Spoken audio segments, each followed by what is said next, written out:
Hi అండి, అందరికీ నమస్కారం. అందరూ ఎలా ఉన్నారు? నేను చాలా చాలా బాగున్నాను. డిసెంబర్ నెలలో ఆల్రెడీ మార్గశిర మాసం స్టార్ట్ అయిపోయింది కదా.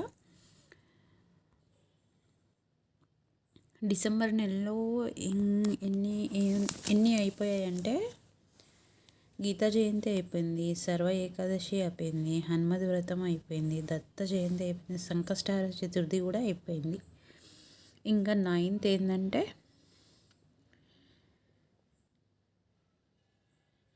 పంచమి. తర్వాత 10th షష్ఠి, అంటే సుబ్రహ్మణ్య షష్ఠి. ఆశ్లేష నక్షత్రం ఉంది కాబట్టి ఈ ఈ 10th ఆశ్లేష నక్షత్రం వచ్చింది కాబట్టి షష్ఠి రోజు. షష్ఠి అంటేనే సుబ్రహ్మణ్యేశ్వరుడికి ఇష్టమైంది. అదే కాకుండా ఇంకా ఆశ్లేష ఉంది కాబట్టి ఆ రోజు సుబ్రహ్మణ్యుడికి విశేషంగా పూజ చేసుకోవడం వల్ల సంతాన సమస్యలు, మళ్ళీ భార్యాభర్తల మధ్యలో గొడవలు తొలగిపోతాయి అంటారు. తర్వాత సప్తమి గురువారం వచ్చింది. సప్తమి వచ్చింది కాబట్టి చాలా విశేషమైన రోజు. ఇంకా సప్తమి గురువారము గురువుకి ఎక్కువగా ఇంపార్టెంట్ ఇస్తారు కాబట్టి ఆ రోజు శ్రీ గురుదత్తుని, మళ్ళీ గురువారం లక్ష్మీ పూజలు, మళ్ళీ సప్తమి వచ్చింది కాబట్టి ఆ రోజు సూర్యుడిని కూడా విశేషంగా ఆరాధించుకుంటారు. తర్వాత అష్టమి, 12th అష్టమి వచ్చింది. కాలభైరవ అష్టమి అంటారు కదా, ఇది కాలభైరవ అష్టమి. 12th కాలభైరవ అష్టమి. ఈ అష్టమి రోజు, ఈ డిసెంబర్లో వచ్చే అష్టమి రోజు కాలభైరవుని విశేషంగా పూజించుకుంటారు. ఈ మార్గశిర మాసంలో వచ్చే అష్టమి కాలభైరవ అష్టమి. ఈ అష్టమిని చాలా విశేషంగా పూజించుకుంటారు. ఆ రోజు కాలభైరవుని విశేషంగా పూజ చేసుకుంటారు.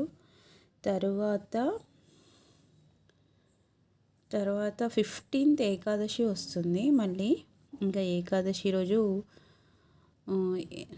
ఏకాదశి ఫాస్టింగ్ ఉంటారు కదా వాళ్ళు, దశమి, ఏకాదశి, ద్వాదశి. ఇంకా దశమి రోజు ఒక పూట తింటారు. ఏకాదశి రోజు నీలాహారం ఉంటారు. అంటే వాళ్ళ ఆరోగ్య పరిస్థితులను బట్టి ఎలా ఉండాలనుకుంటే అలా ఉంటారు. 16th ఏమో ద్వాదశి.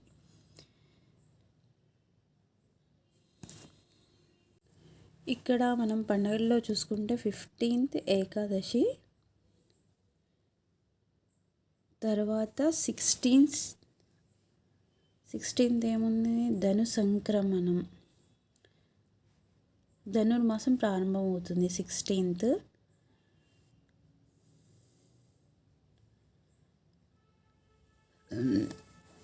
ధనుర్మాసంలో విశేషంగా విష్ణువుని ఎక్కువగా పూజించుకుంటారు. ఈ ధనుర్మాసంలో ఎక్కువగా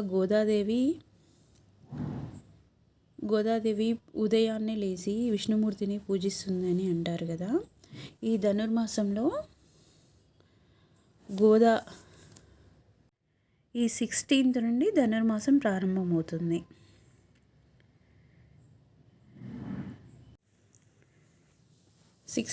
ధనుర్మాసం ప్రారంభమైన తర్వాత గోదాదేవిని ఎక్కువగా పూజించుకుంటారు.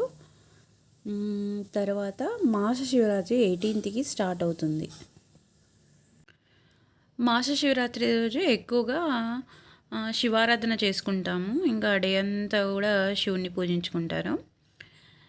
ఆల్రెడీ మాస శివరాత్రి గురించి మన ఛానల్లో చెప్పుకున్నాము. తర్వాత ఇంకా 30కి వైకుంఠ ఏకాదశి, అంటే ముక్కోటి ఏకాదశి. అలా ఈ డిసెంబర్లో ఇంపార్టెంట్ అయిన డేస్ ప్రస్తుతానికైతే 10th నుండి 18th వరకు కంటిన్యూగా ఇంపార్టెంట్ డేసే. ఎందుకంటే షష్ఠి సుబ్రహ్మణ్యుడికి, సప్తమి గురువారము మార్గశిర లక్ష్మి, మళ్ళీ శ్రీ గురుదత్తుడికి అష్టమి అంటే కాలభైరవ అష్టమి అంటారు. కాలభైరవుడికి అలా కంటిన్యూగా తర్వాత దశమి, ఏకాదశి, ద్వాదశి, తర్వాత 18th మాస శివరాత్రి, ఇంకా లాస్ట్ 30 వైకుంఠ ఏకాదశి వస్తుంది. ఓకే, ఉంటాను మరి. బాయ్.